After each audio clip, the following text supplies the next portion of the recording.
Good morning everyone. Myself Dr. Bharat Singh Meena, Assistant Professor in Chemistry, Government College Kota.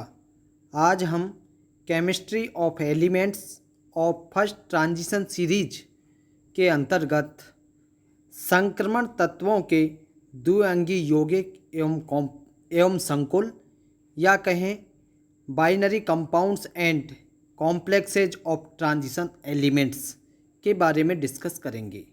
हम ये discuss करें उससे पहले मैं आपको ये बताऊं कि हमने पिछले वाले लेक्चर में एक तो डी ट्रांजिशन और चार्ज ट्रांसफ़र स्पेक्ट्रा, जिसे आवेश स्थानांतरण स्पेक्ट्रा के नाम से जानते हैं, के बारे में अध्ययन किया था।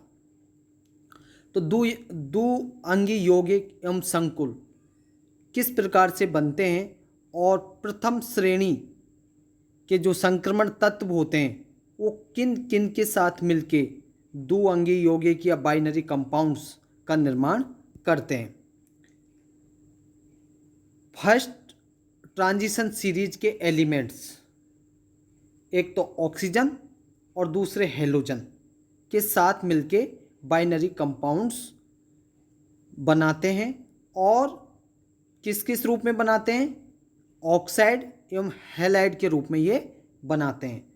और ये जो बाइनरी कंपाउंड्स होते हैं ये पर्याप्त स्टेबल या स्थायी होते हैं।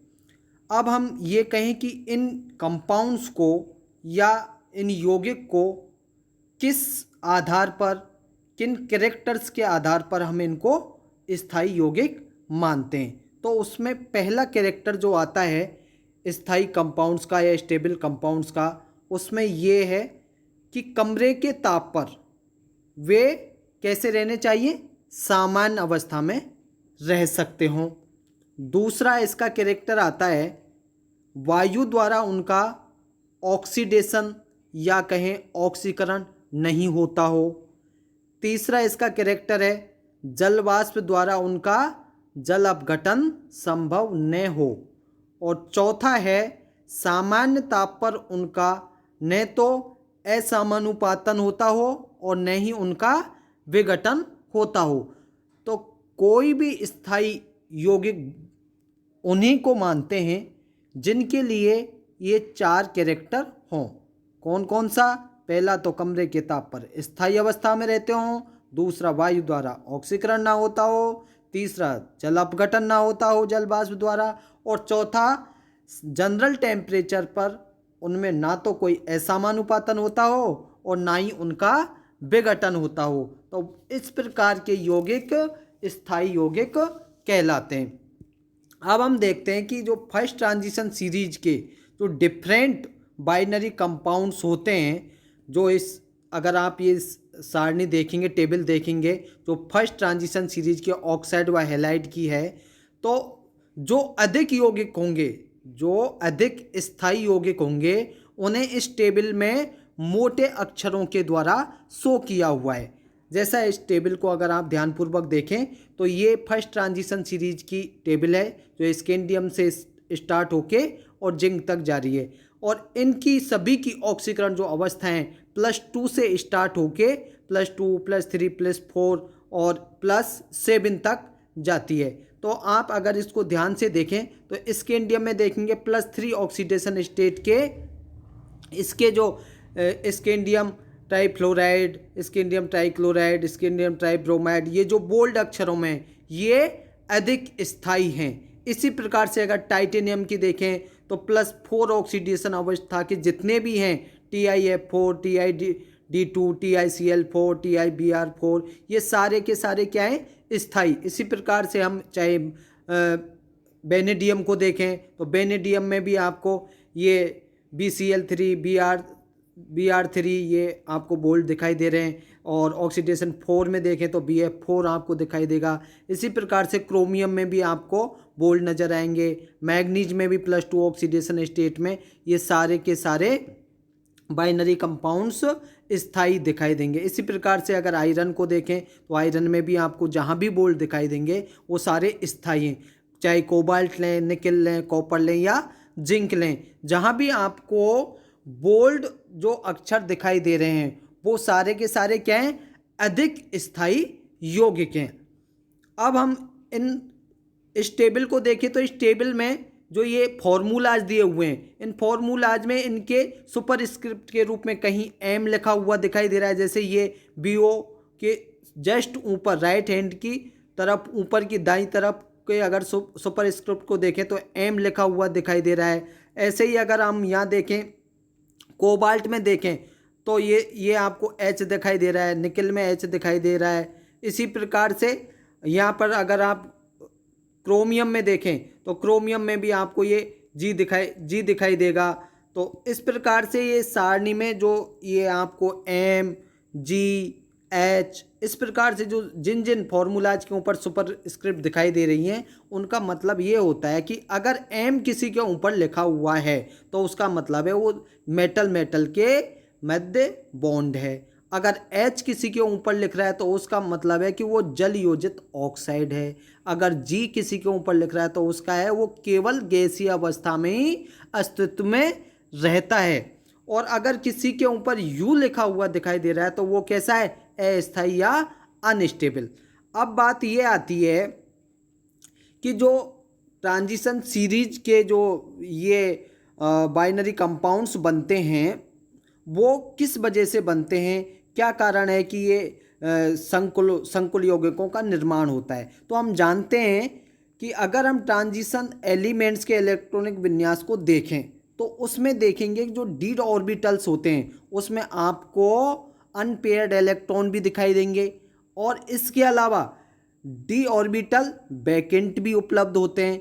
इसलिए अनपेयर्ड इलेक्ट्रॉन होने की वजह से और डी ऑर्बिटल वैकेंट होने की वजह से क्या होगा कि जब ये यौगिक बनेंगे तो जो लिगेंड इलेक्ट्रॉन युग्म देने की कंडीशन में होते हैं वो क्या करते हैं, उपसह संयोजक या कोऑर्डिनेशन बॉन्ड बना लेते हैं और इस प्रकार से कई प्रकार के कॉम्प्लेक्सेज का ये निर्माण करते हैं।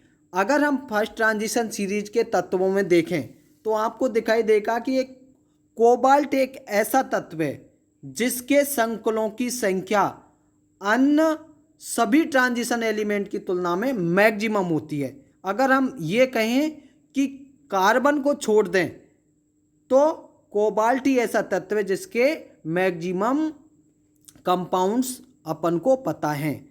अब अगर हम ये देखें कि जो डी ब्लॉक के तत्व हैं वो काफ़ी अधिक संख्या में कॉम्प्लेक्स बनाते हैं, किस किस की तुलना में, एस ब्लॉक और पी ब्लॉक की तुलना में। जो डी ब्लॉक के एलिमेंट्स होते हैं वो ज़्यादा अधिक संख्या में कॉम्प्लेक्स बनाते हैं। इसके भी कारण है कि डी ब्लॉक के तत्व भी अधिक संख्या में संकुल क्यों बनाते हैं। क्या कारण है, उसका पहला कारण ये है कि जो डी ब्लॉक के एलिमेंट्स होते हैं उनके जो धनायन का आकार होता है वो कैसा होता है, छोटा होता है। और दूसरा इसका कारण है कि इनके धनायन पर जो आवेश का मान होता है वो भी काफ़ी अधिक होता है। आप देखते हैं कि ऑक्सीडेशन स्टेट में कि इनके धनायनों पर आवेश का घनत्व अधिक होता चला जाता है। इसके अलावा तीसरा और एक महत्वपूर्ण कारण है कि इनके पास निम्न ऊर्जा के रिक्त डी कक्षक भी उपलब्ध होते हैं। जब रिक्त डी कक्षक उपलब्ध होंगे तो ये क्या करेंगे, लिगेंड से इलेक्ट्रॉन युग्मों को आसानी से ग्रहण करेंगे और आसानी से इलेक्ट्रॉन युग्म को ग्रहण करेंगे तो ये कौन सा बंध बनाएंगे, कोऑर्डिनेशन बंध या उपसह संयोजक बंध बना लेते हैं और इस प्रकार से ये अधिक संख्या में संकुलों का निर्माण करते हैं। अगर हम संक्रमण धातुओं के संकुलों में अगर तुलनात्मक रूप से देखें तो वो संकुल ज़्यादा स्थायी होते हैं जिनमें धातु का ऑक्सीडेशन स्टेट नंबर कितना हो, +3। किसकी तुलना में, जिनका ऑक्सीडेशन स्टेट नंबर 2 होता है उनकी तुलना में जिनका ऑक्सीकरण संख्या उस धातु की +3 होगी वो +2 की अपेक्षा अधिक स्थायी होते हैं। अब हम बात करते हैं कि लिगेंड या इलेक्ट्रॉन दाता कितने प्रकार के होते हैं। लिगेंड या इलेक्ट्रॉन दाता 2 प्रकार के होते हैं। कौन कौन से, पहला है कठोर अम्ल या हम कहें हार्ड एसिड्स। ये इनकी क्या क्या कंडीशंस होती है, इनकी कंडीशंस ये होती है, इनमें दाता परमाणु कैसे आकार का होता है, छोटे आकार का होता है और क्या होता है, कम ध्रुवित होने वाला होता है, और इसके साथ ही अधिक ऋण विद्युती होता है। कौन, दाता परमाणु, जैसे नाइट्रोजन, ऑक्सीजन, फ्लोरीन, ये अधिक ऋण विद्युती हैं। तो कठोर अम्ल वो होंगे जिनमें दाता परमाणु छोटे आकार का होगा, कम ध्रुवित होने वाला होगा और अधिक ऋण विद्युती होगा। दूसरा जो लिगेंड या इलेक्ट्रॉन दाता है उसे हम कहते हैं मृदु अम्ल या सॉफ्ट एसिड्स। इसकी क्या कंडीशंस है, इसमें बिल्कुल कठोर अम्ल के अपोजिट होता है। इसमें दाता परमाणु कैसा होगा, बड़े आकार का होगा और आसानी से ध्रुवित होने वाला होगा, और इसके साथ ही कम ऋण विद्युती होगा, जैसे सल्फर एंड आयोडीन। अब हम फर्स्ट ट्रांजिशन सीरीज के एलिमेंट में से कुछ एलिमेंट तो ऐसे हैं जो ए श्रेणी से इलेक्ट्रॉन ग्रहण करते हैं, और कुछ एलिमेंट्स ऐसे हैं फर्स्ट ट्रांजिशन सीरीज के जो ए और बी दोनों ही श्रेणी से इलेक्ट्रॉन प्राप्त करते हैं। अब हम फर्स्ट ट्रांजिशन सीरीज के उन एलिमेंट्स को देखते हैं जो ए श्रेणी से इलेक्ट्रॉन प्राप्त करते हैं। उसमें कौन कौन से आते हैं, प्रारंभिक तत्व कौन कौन से हैं, स्कैंडियम है, टाइटेनियम है, वेनेडियम है, क्रोमियम है व मैग्नीज, ये ए श्रेणी के प्राप्त करता है। और प्रथम श्रेणी के कठोर अम्लों के साथ, ए श्रेणी के इसलिए कह रहे हैं हम ये इनको क्योंकि ये कठोर अम्लों के साथ सर्वाधिक स्थायी संकुल यौगिक बनाते हैं। जबकि शेष धातुएं अगर हम फर्स्ट ट्रांजिशन सीरीज की देखें इनको छोड़ के, तो मैग्नीज के बाद आयरन को लें, कोबाल्ट, निकेल और कॉपर, ये ए से भी और बी से भी दोनों से ही लिगेंड प्राप्त करने में सक्षम है। अर्थात क्योंकि ये धातुएं दोनों वर्ग के लिगेंडों के साथ स्थायी संकुल का निर्माण करती हैं, इसलिए इन्हें हम ए और बी दोनों प्रकार के प्राप्तकर्ता मानते हैं। अब बात करते हैं हम उपसय संयोजन संख्या या ज्यामिति, जिसे हम कोऑर्डिनेशन नंबर एंड ज्योमेट्री भी कहते हैं। जो उपसय संयोजन संख्या किसे कहते हैं और ये किसका निर्धारण करती है। हम जानते हैं कि जब भी कोई कॉम्प्लेक्स बनेगा तो उसमें केंद्रीय धातु परमाणु की एक उपसय संयोजन संख्या से वो घिरे रहते हैं, और उसी के आधार पर उस कॉम्प्लेक्स की ज्यामिति एवं या कहें ज्यामिति एंड स्ट्रक्चर, आकृति का निर्धारण होता है। और किसी संकुल में केंद्रीय धातु परमाणु के साथ जितने कोऑर्डिनेशन बॉन्ड द्वारा लिगेंड जुड़े हुए होंगे वही संख्या उस धातु की क्या कहलाएगी, उपसय संयोजन संख्या। अर्थात हम कहें कि केंद्रीय धातु परमाणु के साथ जितने लिगेंड जुड़े रहते हैं किस बॉन्ड के द्वारा, कोऑर्डिनेशन बॉन्ड के द्वारा, उन लिगेंडों की संख्या ही उपसय संयोजन संख्या कहलाती है। अब हम फर्स्ट ट्रांजिशन सीरीज के मेटल्स में देखें तो इसमें मुख्य रूप से दो प्रकार की उपसय संख्या वाले संकुलों का निर्माण होता है। कौन कौन सी संख्या है वो, एक तो उपसय संख्या 4 या कोऑर्डिनेशन नंबर 4 रखने वाले, और दूसरा है कोऑर्डिनेशन नंबर 6 रखने वाले। हम पहले वाले को देखते हैं, उपसय संयोजन संख्या 4 जो रखते हैं। केंद्रीय परमाणु के संकरण के प्रकार के आधार पर, किसके आधार पर, केंद्रीय परमाणु के संकरण के आधार पर कोऑर्डिनेशन नंबर 4 के लिए संकुल की कितनी आकृतियां संभव हैं, दो कौन कौन सी हैं, एक तो sp3 संकरण के साथ चतुष्फलकीय कॉम्प्लेक्स बनाएं, और दूसरा dsp2 संकरण के साथ कैसा संकुल बनाएगा, वर्ग समतलीय संकुल बनाएगा। लिगेंड की प्रकृति के बिहाव पर ही फर्स्ट ट्रांजिशन मेटल में निकिल ऐसा है जो दोनों प्रकार के संकुलों का निर्माण करेगा। अब हम sp3 संकरण के साथ जो चतुष्फलकीय बनाते हैं उसमें निकिल कैसा बनाएगा, चतुष्फलकीय निकिल टेट्राक्लोराइड रेनाइन के साथ चतुष्फलकीय संकुल बनाएगा। इसमें क्या होगा, निकिल +2 ऑक्सीडेशन स्टेट में होगा, Ni2+ धनायन के संपर्क में क्लोराइड के कितने आएंगे, 4 आयन आएंगे, Cl आयन, और क्लोराइड खुद कैसा लिगेंड है, दुर्बल लिगेंड है। तो क्या होगा, दुर्बल लिगेंड के आने से Na2+ धनायन sp3 संकरण द्वारा कैसा चक्रण करेगा, हाई उच्च चक्रण या हाई स्पिन चक्रण करेगा और चतुष्फलकीय कॉम्प्लेक्स का निर्माण करेगा। आइए यहाँ हम देखते हैं कि निकिल टेट्राक्लोराइड ऋणायन की अगर हम स्ट्रक्चर देखें, ये आपको निकिल टेट्राक्लोराइड की स्ट्रक्चर दिखाई दे रही है। तो इसमें निकिल sp3 संकरण द्वारा चतुष्फलकीय टेट्राक्लोराइड निकलेट सेकेंड कॉम्प्लेक्स का निर्माण कर रहा है। निकिल जब गैसीय अवस्था में या परमाणु अवस्था में तो इसका एटॉमिक नंबर 28 है। और अगर इसका इलेक्ट्रॉनिक विन्यास हम देखें तो हम देखते हैं 3D में इसके लास्ट 2 ऑर्बिटल में अयुग्मित इलेक्ट्रॉन है और 4s में पूरा भरा हुआ है और 4p के तीनों ऑर्बिटल रिक्त हैं। लेकिन अगर ये 2 इलेक्ट्रॉन का त्याग कर दे तो क्या होगा, 4s पूरा रिक्त हो जाएगा और p तो ऑलरेडी रिक्त है।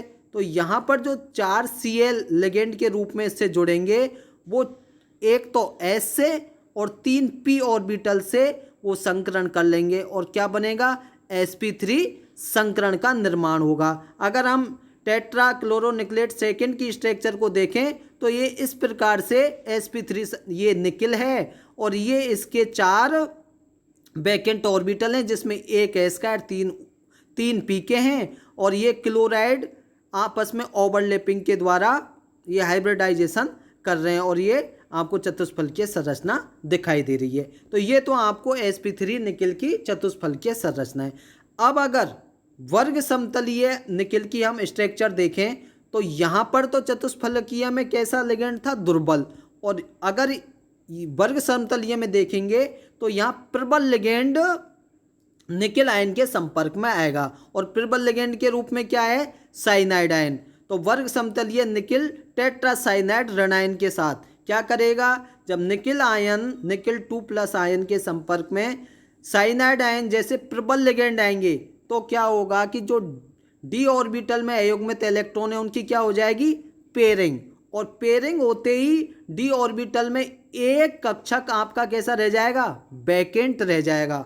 और ऐसी स्थिति में निकिल क्या करेगा, dsp2 हाइब्रिडाइजेशन द्वारा लो स्पिन करेगा और लो स्पिन करेगा तो किस प्रकार की आकृति का निर्माण होगा, वर्ग समतलीय कॉम्प्लेक्स का निर्माण होगा। आइए हम देखते हैं निकिल टेट्रासाइनाइड ऋणायन की संरचना पर अगर हम यहाँ ध्यान देंगे तो आपको ये समझ में आ जाएगा। ये निकिल है, निकिल 2+ का इलेक्ट्रॉनिक विन्यास देखें तो हम देखेंगे कि निकिल के लास्ट के 2 ऑर्बिटल्स में 2 अयुग्मित इलेक्ट्रॉन है, s पूरा खाली है, p पूरा खाली है। लेकिन जैसे ही साइनाइड आएगा और तो निम्न चक्रण होगा और निम्न चक्रण होने की वजह से इसके 2 अयुग्मित इलेक्ट्रॉन में से एक इलेक्ट्रॉन पेयरिंग के रूप में आ जाएगा और एक कक्षक d ऑर्बिटल का खाली हो जाएगा। और जब d ऑर्बिटल का कक्षक खाली हो गया, निम्न चक्रण हुआ, तो आने वाले प्रबल साइनाइड लिगेंड से इसकी जो हाइब्रिडाइजेशन होगा वो dsp2 हाइब्रिडाइजेशन होगा और इसकी जो टेट्रासाइनोनिक्लेट की स्ट्रक्चर बनेगी वो बनेगी आपकी वर्ग समतलीय संरचना। यहाँ ये दिखाया गया है, ये निकिल है और ये आपके इसके 4 वैकेंट ऑर्बिटल्स हैं। कौन कौन से 4 वैकेंट हैं, एक d का है, एक s का है और 2 p के हैं। और ये 4 प्रबल साइनाइड लिगेंड इनसे ओवरलैपिंग करके वर्ग समतलीय संरचना का निर्माण करते हैं। अब हम देखेंगे उपसय संयोजन संख्या 6 या कोऑर्डिनेशन नंबर 6 वालों को। तो कोऑर्डिनेशन संख्या जिनकी 6 होती है वो सबसे अधिक संख्या में और इसके साथ ही सर्वाधिक स्थायी कॉम्प्लेक्स का निर्माण भी करते हैं, जिनकी कोऑर्डिनेशन नंबर 6 होती है। ये कॉम्प्लेक्स कैसी आकृति के होते हैं, जिनका कोऑर्डिनेशन नंबर 6 होता है, अष्टफलकीय आकृति के होते हैं। और लिगेंड की प्रकृति के आधार पर यहाँ भी ये ध्यान रखें, जिस प्रकार से कोऑर्डिनेशन नंबर 4 में लिगेंड की प्रकृति के आधार पर उनकी आकृति परिवर्तित होती है, उसी प्रकार से कोऑर्डिनेशन 6 में भी लिगेंड की प्रकृति के आधार पर ही वो लो स्पिन एंड हाई स्पिन करेंगे। अगर हम उदाहरण के तौर पर कोऑर्डिनेशन 6 को देखें तो आयरन के 2 कॉम्प्लेक्स को हम देख सकते हैं, जिसमें पहला है हेक्सा एक्वा आयरन थर्ड धनायन की अगर स्ट्रक्चर देखें तो ये क्या कर रहा है, जल के मॉलिक्यूल जो कि दुर्बल लिगेंड है आयरन के साथ उच्च चक्रण वाले अष्टफलकीय संकुलों का निर्माण करेंगे। ये आयरन का एटॉमिक नंबर अगर देखें 26 है और इसका इलेक्ट्रॉनिक कॉन्फ़िगरेशन देखेंगे तो आपको चारों डी ऑर्बिटल्स में अयुग्मित इलेक्ट्रॉन नजर आएंगे। 4s में पूरा पूर्ण रूप से भरा हुआ है, p खाली है और 4d भी खाली है। लेकिन जैसे ही +3 इलेक्ट्रॉन निकलेंगे तो क्या होगा, 2 इलेक्ट्रॉन तो s के निकल जाएंगे और एक पेयरिंग का इलेक्ट्रॉन निकल जाएगा, तो 3d ऑर्बिटल के पांचों अयुग्मित इलेक्ट्रॉन रह जाएंगे। तो इससे क्या होगा, अब वैकेंट कौन कौन से बचे, 4s बच गया और 4p बच गया और 4d के पांचों बचे हुए हैं। तो ये क्या करेगा ये यहाँ पर 4s 4p और 4d से 2 ऑर्बिटल लेके sp3d2 संकरण का निर्माण करेगा, क्योंकि यहाँ पर जो लिगेंड है H2O है और वो दुर्बल लिगेंड की तरह बिहेव करेगा। अगर हम यहाँ ये देखें हेक्सा एक्वो आयरन थर्ड धनायन की अगर स्ट्रक्चर देखें तो ये आपको स्पष्ट समझ में आ जाएगा कि इस प्रकार की स्ट्रक्चर यहाँ आपको दिखाइए। आयरन है और ये 6 के 6 लिगेंड इससे कोऑर्डिनेशन बॉन्ड के द्वारा जुड़े हुए हैं और ये इसकी एक जब 6 लिगेंड होंगे तो 6 लिगेंड वाले अष्टफलकीय स्ट्रक्चर का निर्माण करते हैं। अब हम बात करते हैं हेक्सासाइनोफेरेट थर्ड ऋणायन की। यहाँ पर क्या होगा, यहाँ धनायन में तो कैसा लिगेंड था, वीक, और यहाँ ऋणायन में कैसा लिगेंड है आपका, स्ट्रॉन्ग, और स्ट्रॉन्ग लिगेंड के रूप में यहाँ भी क्या लिया है, साइनाइड। जब साइनाइड जैसे प्रबल लिगेंडों के साथ आयरन कॉम्प्लेक्स बनाएगा तो बनता तो अष्टफलकीय है, लेकिन वो कैसा चक्रण करेंगे, लो चक्रण करेंगे, और जो ऑर्बिटल्स होंगे वो n-d ऑर्बिटल्स में जो इलेक्ट्रॉन होंगे उनकी क्या हो जाएगी, पेयरिंग हो जाएगी, और पेयरिंग होने के कारण भीतर के d ऑर्बिटल्स को हाइब्रिडाइजेशन के लिए अवेलेबल करवा देते हैं। यहाँ देखें अगर Fe3+ का हम देखें तो Fe3+ में 23 इलेक्ट्रॉन हो जाएंगे और यहाँ पांचों के पांचों 3d में अयुग्मित इलेक्ट्रॉन आपको दिखाई दे रहे हैं। ये 4s भी खाली है, 4p भी खाली है और 4d भी खाली है। और जैसे ही साइनाइड लिगेंड इनके कांटेक्ट में आएगा तो ये पांचों अयुग्मित इलेक्ट्रॉन की भी पेयरिंग हो जाएगी और 3d जो n-1d ऑर्बिटल के थे वो भी 2 ऑर्बिटल रिक्त हो जाएंगे। इस प्रकार हम कह सकते हैं कि यहाँ पर किस प्रकार का हाइब्रिडाइजेशन होगा, D2sp3 हाइब्रिडाइजेशन होगा और 6 साइनाइड लिगेंड इनके साथ ओवरलैपिंग के द्वारा संकरण करेंगे और एक अष्टफलकीय ज्यामिति का निर्माण करते हैं। Thank you.